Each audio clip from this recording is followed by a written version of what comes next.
Well, it's getting closer to the elections in the US, the presidential elections, Joe Biden versus Donald Trump. And from the OLA, Kirk Clyatt. Kirk, Right. Explain what OLA is. Oh, that's the OLA, Mike. That's the outdoor living area. And if you joined us last week, you've noticed we've had our fall set change. Now, still doesn't feel like fall. We were up to almost 46 degrees over the weekend. That is an all-time record for not just the date, but for September.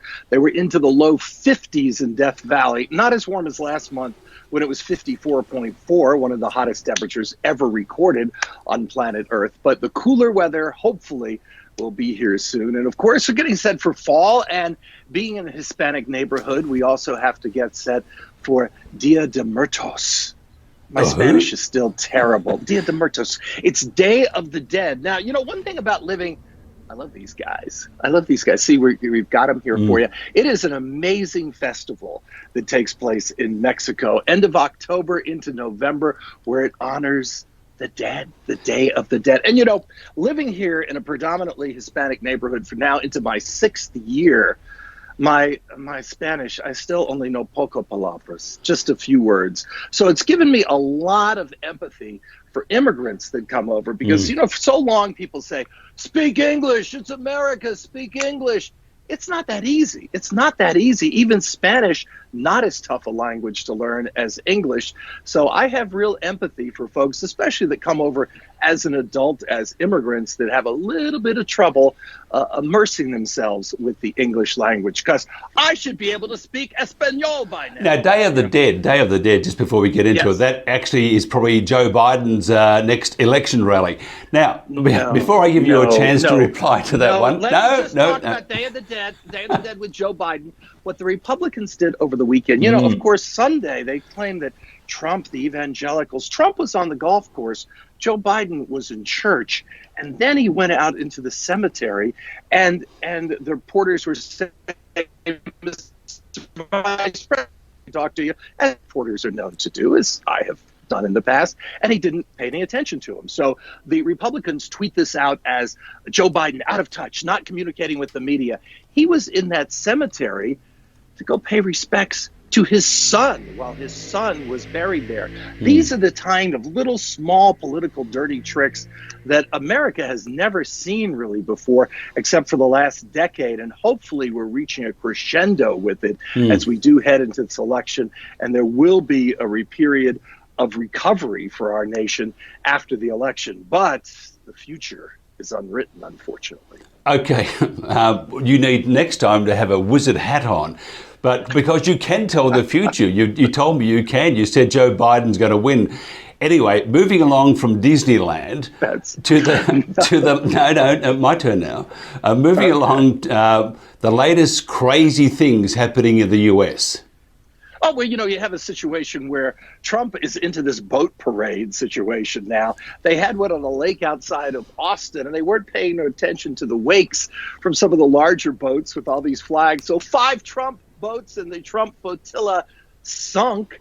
He had a deranged press conference here. I guess you really couldn't call it a press conference, kind of like a Trump rally in the White House where he's blasting Defense Department officials, saying how they're not happy because there's not enough war under Trump. This comes, of course, off his losers and suckers comments, which they're denying like crazy because the people that heard it, some say former chief of staff John Kelly, whose son was killed in action in Afghanistan, was one of those. But just because they don't have those folks, the reporters know who they are.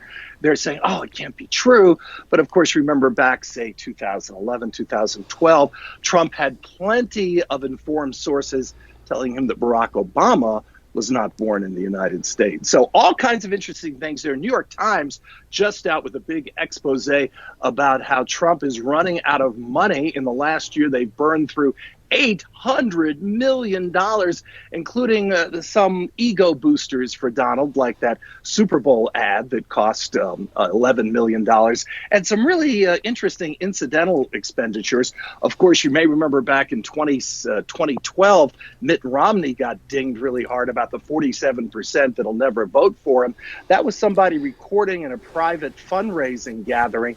So what the Trump campaign has done is they have spent over $100,000 buying these magnetic cell phone holders that anybody who goes to one of these fundraising receptions get the cell phone put in. So what Trump says there does not become public knowledge. Now, and who knows? I bet there's some interesting things he says in those meetings. Which are the swing states to watch this time around, and why?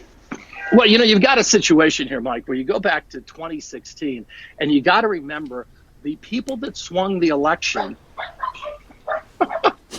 That's Evil, one of the dogs. Eve, or as I call it, Evil. She's somebody coming. What's this outside? It's sounding like Kirk Doolittle. Kirk Dr. Doolittle. Well, we have at the house, we have 7 large ducks, 7 Peking ducks. And if they're bad, they become dinner. No, we don't. We have 2 large rabbits and 3 dogs. So it almost is that way that we've got going on here. So what are we talking about? We're talking about in 2016, less than the full capacity of the MCG, the Melbourne Cricket Grounds, decided the election. It was, you'd have 20,000 seats left over. So it was only about 80,000 people over 3 key states. And those, of course, were Wisconsin, they were Michigan, and Pennsylvania. Today, as I'm speaking, one of my old stomping grounds, Harrisburg, Pennsylvania, that's where Joe Biden is today. And Donald Trump... That's right. You hear Donald Trump, you start barking, right? That's exactly correct. One of the key states that was in play, of course, Wisconsin. Donald Trump always likes to talk about the Rasmussen poll, which shows him with the highest numbers, almost always with the highest numbers. And the new results were out for Wisconsin today. Let me put on my glasses here, just, sign of age, so I don't get it wrong for you. In the Wisconsin numbers that we had today, it was Biden with 51%, Trump 43%. So if you've got a situation where it's an 8-point lead in the poll that Trump likes best, there's some serious problems going on. And of course, the money issues too. They've had to pull back on some TV campaign buys.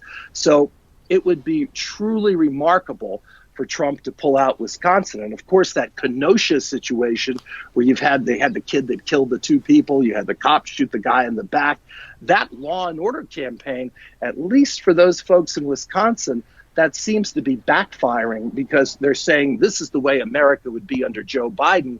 The caveat is Trump is not the challenger. He is the one who is in office. This is the way America is under Donald Trump. But having said that, the each state, each city is run by its own political persuasion, and in the cases of the riots and the unrest, the cities are mainly Dems, and the states involved are mainly Democrats. Just like the convention that you have at your house at the moment, the Democrats are there. I'm going to hear Nancy.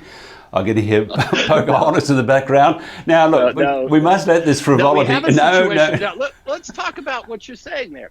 Oregon, I believe it's Oregon, they've got another one of these, what looks like the ISIS convoy going. And what they have done is they've covered up their license plates. Now, can you imagine if there was a Black Lives Matter convoy taking place and those license plates were covered up? What would the police do in that instance? It seems to be, and I try to give the police a fair shake because a lot of times they do a tough job. There are many good officers out there, but I really believe with my temperament, my personality, and what I've been through in life, if I was a black man instead of a white man, I would have done some jail time. Now, we'll leave the prison bait alone.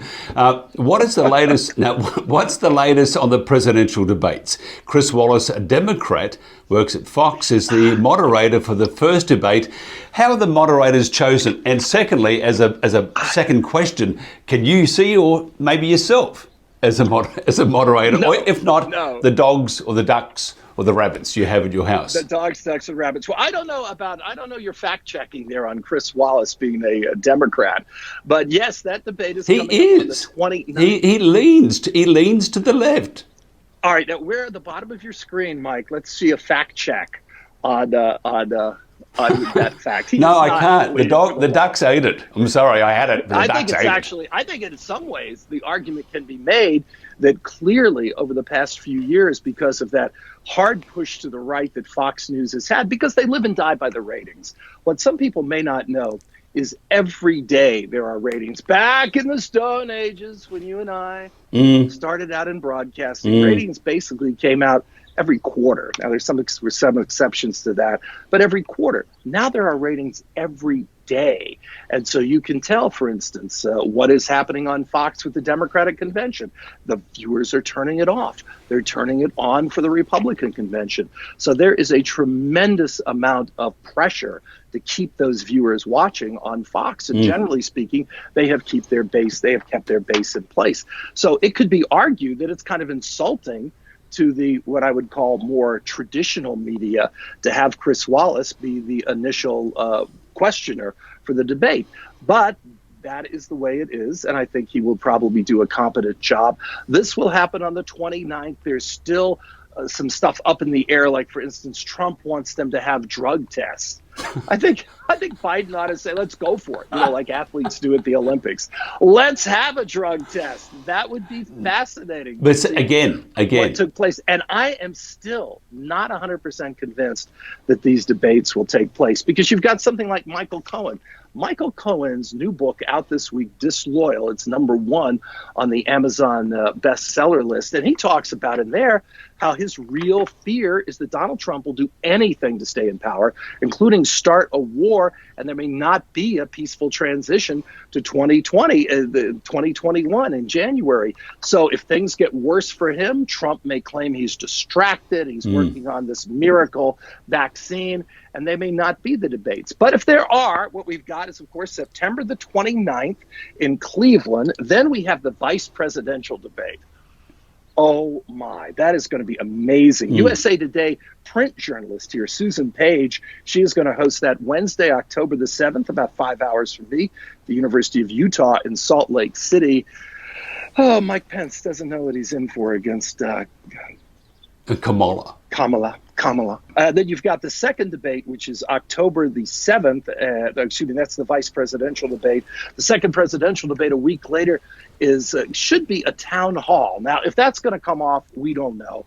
That would be in Miami, and that will be hosted by Steve Scully, who is with the C-SPAN. Of course, C-SPAN, they don't get to express any opinions on that. But they do send their audience to sleep. It's like having the waves playing in the background, but you watch C-SPAN. It probably won't on this one. And then you have Kristen Welker to wrap things up in Nashville. She is the co-anchor of Weekend Today and the NBC News White House correspondent. And she's very good, too. She's very good. It's really going to be Donald Trump's last chance with these debates. And one thing that the Biden campaign, the Trump campaign's been saying, Biden's been hanging out in the basement. Well, what, of course, he's been doing during the months of the pandemic here, running a lot of Zoom fundraising calls. They cost nothing. They generate millions of dollars. Trump doesn't like those things. So when this campaign began, Trump had a huge hundreds of millions of dollars in advantage. But now that has swung the other way, and Biden shows a tremendous fundraising advantage. As we speak, we have not seen the numbers for August. I believe, just off the top of my head, Biden picked up $385 million. So maybe the Trump campaign is a little reluctant to show their numbers compared to what the Democrats had picked up during the month of August. And, it's funny because I was watching a clip from a year or two ago from Mad Dog Mattis.